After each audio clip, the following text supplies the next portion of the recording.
Kung tatanungin mo ang karamihan sa mga ETF applicants kung ano ang pinaka nakakatakot na bahagi ng buong application process, ay malamang iisa ang magiging sagot nila. At ito ay ang panel interview. At naiintindihan ko sila kung bakit. Dahil kapag narinig natin ang salitang panel interview, ang unang pumapasok kasi sa isip natin ay maraming professors ang magtatanong, parang defense, at baka isang maling sagot lang ay hindi na tayo makapasa. Pero gusto kong sabihin sa inyo ang isang bagay na maaaring magbigay sa inyo ng kaunting kumpiyansa. Na sa karamihan ng pagkakataon, ang panel ay hindi naghahanap ng aplikanteng perpekto at hindi rin nila inaasahan na alam mo ang lahat ng sagot. Ang gusto lang naman nilang malaman ay kung ang work experience na inilagay mo sa iyong application ay tunay, sapat at nagpapakita ng competencies na inaasahan sa kursong iyong ina-applyan. So sa madaling salita, gusto nilang makilala ang professional na ikaw. Pero alam mo ba kung ano yung nakakalungkot? May mga applicants kasi na 10, 15 or 20 taon nang nagtatrabaho.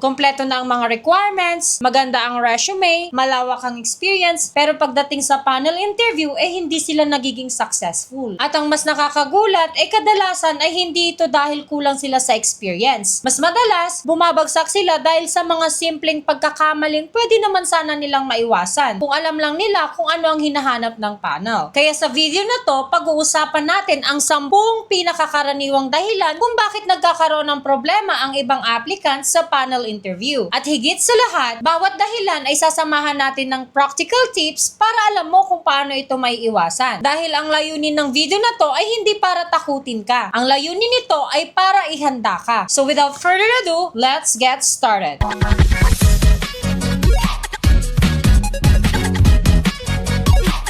Hello everyone! Welcome back again to my channel. So ang channel na ito ay nakalaan para sa lahat ng gustong malaman ang tungkol sa ETF. So dito sa channel natin, regular po tayong nagbabahagi ng mga practical at updated na information tungkol sa qualifications, requirements, application process, mga ETF schools, degree programs, panel interview, portfolio, at iba pang mga mahalagang bagay na makakatulong sa iyong ETF journey. At kung gusto mong matuto pa tungkol sa ETF at gusto mo makasabay sa mga latest updates, practical tips at step-by-step guides, huwag mong kakalimutang i-like ang video na to, mag-subscribe ka na din sa channel natin at i-click mo na rin ang notification bell para hindi mo ma-miss ang mga susunod nating mga ETF videos. At bilang attendance natin ngayong araw, mag-comment ka lang ng salitang ETF sa comment section. Gusto kong malaman kung sino ang mga nanonood ng video na to at binabasa ko talaga ang lahat ng comments ninyo. Madalas, ang mga tanong at suggestions ninyo ang nagiging inspirasyon ng mga susunod nating mga videos. Ngayon, kung handa ka ng matuto at gusto mo ulit makakuha ng mahalagang impormasyon tungkol sa ETF, tara na at simulan na natin. Ngayon, mapapansin ninyo na habang lumalalim ang interview, hindi lang trabaho ang pinag-uusapan. Darating din ang point na gustong malaman ng panel kung naiintindihan mo ba talaga ang kursong pinili mo. At dito rin nagkakamali ang ibang applicants. At iyan ang pag-uusapan natin sa number 5. At ang number 5 na dahilan kung bakit nagkakaroon ng problema ang mga applicants sa panel interview ay dahil hindi talaga nila naiintindihan ang kursong kanilang ina-applyan. At ito ang tanong na simple lang pakinggan pero napakahalaga ng sagot. Bakit ito ang kursong napili mo? Marami ang sumasagot ng ganito. Kasi gusto ko pong magkaroon ng diploma. O kaya naman, kasi iyon po ang available. Hindi naman po mali ang sagot ninyo. Pero kulang. Ang gusto kasi talagang marinig ng panel ay ang dahilan kung bakit ang kursong iyon ang pinakamalapit sa work experience at sa career na binuo mo sa loob ng maraming taon. Halimbawa na lamang, kung BSBA or Bachelor of Science in Business Administration ang ina-applyan mo, may papaliwanag mo ba kung bakit naging bahagi ng trabaho mo ang planning, organizing, supervising, budgeting, or decision making? Pero kung Bachelor of Secondary Education naman ang ina-applyan mo, may papakita mo din ba na nagkaroon ka ng pagkakataong magturo, mag-train, mag-coach, or mag-facilitate ng learning sa workplace? Dahil kapag malinaw sa iyo ang connection ng degree at ng iyong career, mas madali mong masasagot ang anumang follow-up questions. At higit sa lahat, mas makikita ng panel na hindi ka lang basta pumili ng kurso. Pinili mo ito dahil ito ang pinakaangkop sa iyong professional journey. So kung napapansin ninyo, habang papalapit tayo sa number 1, mas nagiging malalim ang mga dahilan ng pinag-uusapan natin. Sa simula, ang focus lang natin ay kung paano ipinapakita ng applicant ang kanyang work experience. Pero ngayon, lilipat na tayo sa isang mahalagang aspeto. Dahil sa puntong ito ng panel interview, hindi na lang nila sinusukat kung ano ang alam mo. Sinusukat na rin nila kung paano ka mag-isip. At dito na nagsisimulang ma-separate ang mga applicants na handang-handa mula sa mga applicants na umaasa lang na magiging madali ang interview. At sa puntong ito, dumako na tayo sa ika-4 or number 4 na dahilan kung bakit nagkakaroon ng problema ang ibang applicants sa panel interview. At ito ay dahil nahihirapan sila sa pagsagot sa mga follow-up questions. So gusto ko pong inyong maintindihan na ang panel interview ay hindi po scripted interview. Ibig sabihin po, kahit pareho kayong applicants, hindi ibig sabihin na pareho rin po ang mga itatanong sa inyo. Bakit? Dahil ang bawat follow-up question ay nakabase sa mismong sagot po ninyo. Halimbawa, sinabi mo sa panel na naging supervisor ka sa loob ng 5 taon. So natural lamang na magtanong sila ng katulad ng tanong na to. Can you describe one difficult situation you handled as a supervisor? So kapag ang sagot mo ay marami po, malamang may kasunod ulit yan na tanong. At ang tanong na yon ay maaring ganito. Can you tell us about one specific situation? At dito na madalas natitigil ang applicant. Hindi dahil wala siyang experience, kundi dahil hindi niya inaasahan ang follow-up question. Kaya ang payo ko po sa inyo ay wag lang po kayo maghanda ng sagot. Maghanda rin po kayo ng mga kwento. Mag-isip po kayo ng 3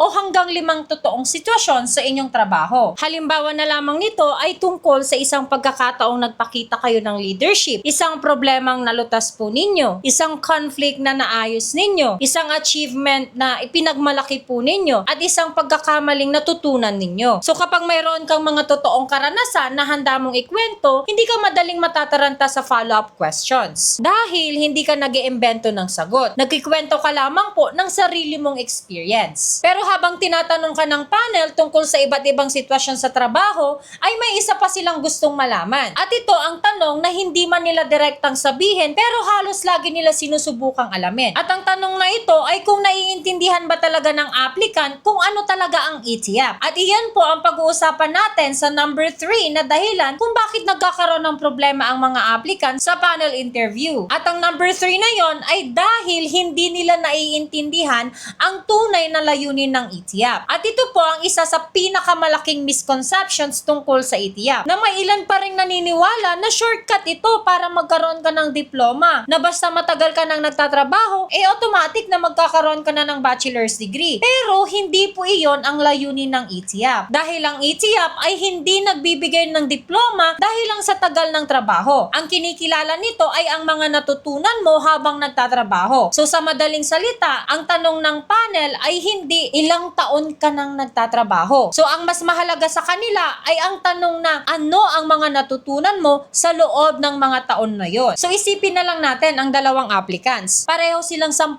taon nang nagtatrabaho. Ang una, paulit-ulit lang ang parehong gawain sa loob ng 10 taon. Ang pangalawa naman ay unti-unting nadadagdagan ang kanyang responsibilidad. Natuto siyang magplano, magdesisyon, mag-lead ng tao at mag-solve ng iba't ibang problems. So pareho silang 10 taong experience. Pero pareho ba silang nagkaroon ng 10 taong learning? So hindi po palaging ganoon, di ba? At iyon ang gustong makita ng panel. Hindi lang po yung experience, kundi yung growth din, development, at professional maturity. At kung naiintindihan mo ito bago ka pa humarap sa panel, iba na rin ang magiging paraan ng pagsagot mo sa kanilang mga tanong. So kapag malinaw na sa iyo ang layunin ng ETF, isang bagay na lang ang dapat mong siguraduhin. At ito ang madalas na hindi nabibigyan ng sapat na pansin ng ibang applicants dahil iniisip nila na experience lamang ang importante. Pero tama naman po, yes, importante ang mismong experience. Pero kahit gaano kaganda ang experience mo, kung hindi ka handa sa araw ng interview, maaari pa rin ito makaapekto sa overall impression ng panel. At iyan po ang pag-uusapan natin sa number 2 na dahilan kung bakit maraming mga applicants ang nagkakaroon ng problema during panel interview. Alam mo kung bakit? Dahil hindi po sila handa sa mismong panel interview. Kapag sinabi kasing preparation, ang iniisip agad ng iba ay pagre-review ng posibleng mga tanong. Pero mas malawak pa po roon ang paghanda. Kapag online ang interview, siguraduhin mong maayos ang internet connection mo. Subukan mo rin muna ang camera at microphone bago pa magsimula ang interview. At humanap ka rin ng tahimik at maliwanag na lugar. At siguraduhin mo rin po na fully charged ang laptop or cellphone na gagamitin mo. Pero kung face-to-face naman ang interview, kailangan dumating ka ng mas maaga. At ihanda mo rin ang mga dokumentong maaaring kailanganin mo. At higit sa lahat, ihanda mo rin ang sarili mong mindset. So normal lang po ang kabahan. Halos lahat naman po tayo ay kinakabahan during panel interview. Pero huwag mong hayaang ang kaba ang manguna sa'yo. Isipin mo na lang na hindi ka pupunta roon para makipag-debate. Kundi pupunta ka roon para ikwento ang sarili mong professional journey. At wala nang mas nakakaalam ng kwentong iyon kundi ikaw mismo. So ngayon, isa na lang ang natitirang dahilan. At masasabi kong ito ang pinakamahalaga sa lahat. At sa katunayan, kahit maayos kang magsalita, honest ka sa iyong mga sagot, prepared ka sa interview, at malinaw sa iyo ang layunin ng ETIAP,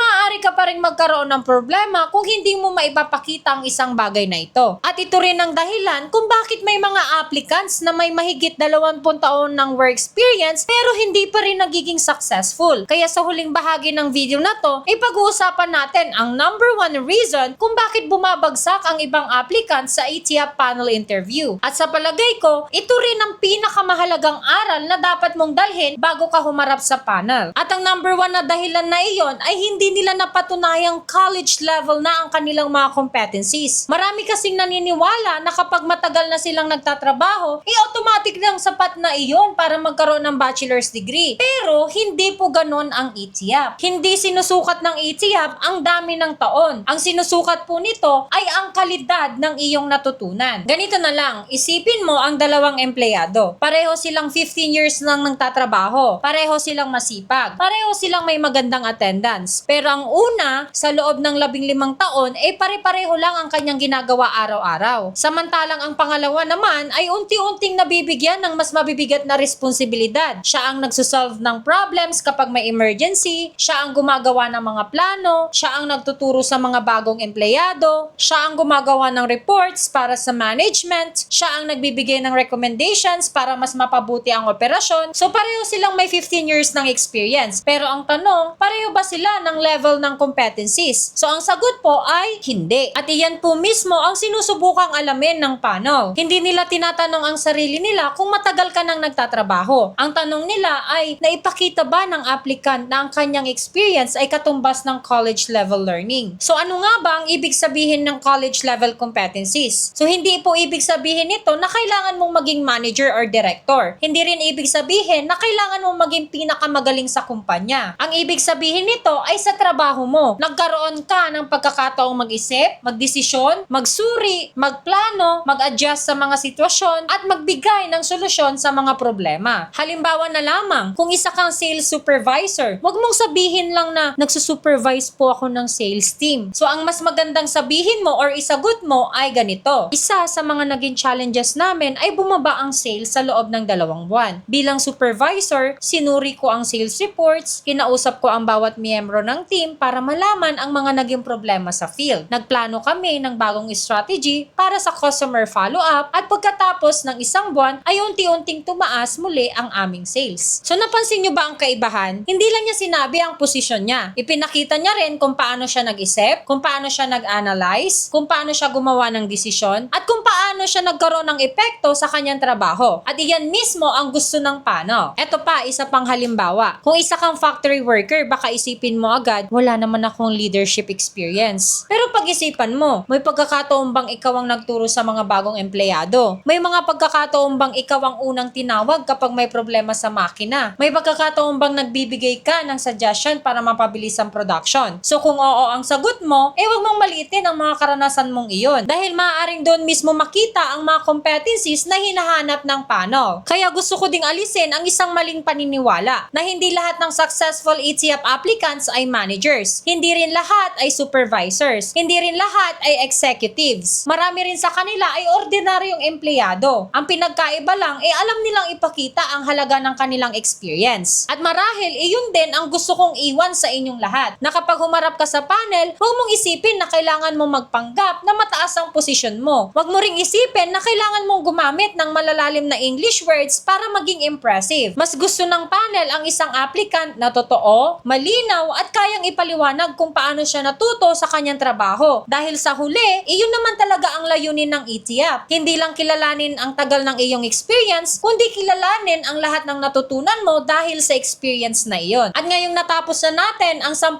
reasons kung bakit nagkakaroon ng problema ang ibang applicants sa ETF panel interview, ay sana napansin ninyo ang isang mahalagang bagay, na wala sa 10 dahilan na iyon ang nagsabing kailangan mong maging perpektong magsalita. Wala ring nagsabing kailangan mong magkaroon ng pinakamataas na posisyon sa kumpanya. At lalong wala ring nagsabing kailangan mong kabisaduhin ang lahat ng posibleng tanong. Sa halip, ang paulit-ulit nating nakita sa buong video na ito ay kailangan kilalanin mo ang sarili mong work experience, maging tapat ka sa iyong mga sagot, magbigay ka ng totoong mga halimbawa, unawain mo kung bakit iyon ang kursong iyong pinili, at higit sa lahat, ipakita mo kung paano ka natuto at nag-grow bilang isang professional. At kung magagawa mo ang mga bagay na iyon, ay mas magiging handa kang humarap sa panel interview at mas tataas ang pagkakataon mong maipakita ang tunay na halaga ng iyong mga taon ng karanasan. So dito ko na po tatapusin ang ating video. At kung nakatulong po ito sa inyo, huwag nyo pong kalimutang mag-like at i-share nyo po ito sa mga kaibigan o kasamahan nyong nagbabalak rin pong mag-ETF. At kung gusto mo pa ng mas marami pang practical tips, guides at sample panel interview questions tungkol sa ETF, huwag mong kalimutang mag-subscribe sa ating channel at i-click mo na rin ang notification bell para hindi mo ma-miss ang mga susunod nating mga ETF videos. So maraming salamat po sa inyong panonood and see you in my next video. Goodbye!